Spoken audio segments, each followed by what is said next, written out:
Aujourd'hui, c'est la 11e édition de Jardins en Fête dans le magnifique parc du Château de Coppet. Quel est le concept de cette manifestation ?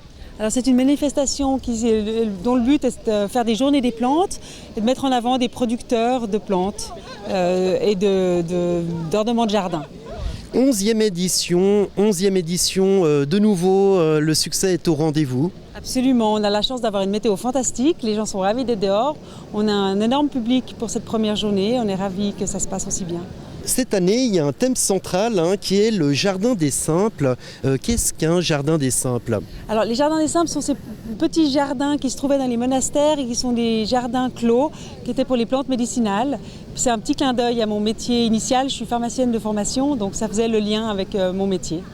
Les plantes médicinales, ça revient à la mode, les gens se tournent de plus en plus vers ces plantes pour se soigner. Absolument, oui, et puis c'est des petits jardins qu'on peut avoir sur son balcon. On n'est pas obligé d'avoir un grand terrain, donc c'est quelque chose qu'on peut très facilement faire pousser dans un petit coin, un petit pot de terre sur son propre balcon et qu'on peut aussi utiliser pour des choses autres que les maladies, pour la cuisine, pour agrémenter des plats ou des salades. C'est toutes les petites herbes qui peuvent pousser tout à fait sur un petit terrain.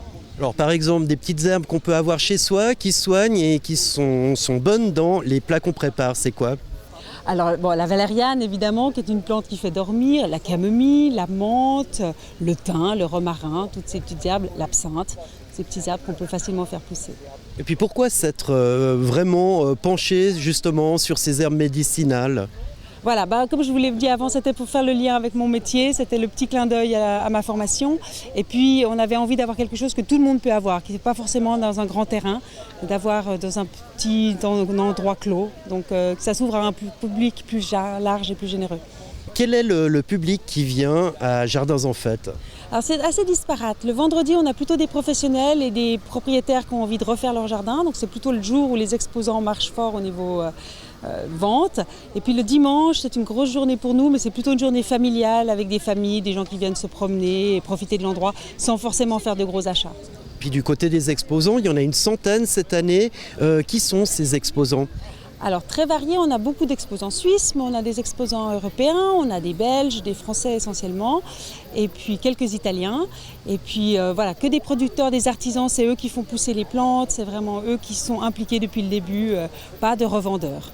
Alors cette année, vous reprenez l'organisation de cette manifestation, c'est une tradition familiale puisque c'était votre mère qui organisait les précédentes éditions. Votre objectif à vous, c'est de mener où Jardins en Fête ? Alors j'aimerais continuer ce qu'elles ont développé, elles sont deux en fait, Madame Cagneux, Viviane Cagneux et puis ma mère, Françoise Motu, qui ont fait ça pendant 10 ans. J'aimerais continuer, elles avaient développé quelque chose qui était élégant, de bon goût, les gens aimaient venir là aussi pour profiter de l'endroit et pas forcément que faire des achats.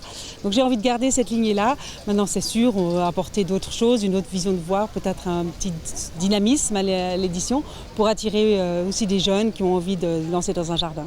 Et toujours dans ce magnifique parc du Château de Coppet. Oui, c'est un lieu magnifique. On a la chance de pouvoir profiter de ce parc qui est incroyable, qui est à 2 pas du lac. C'est une chance phénoménale.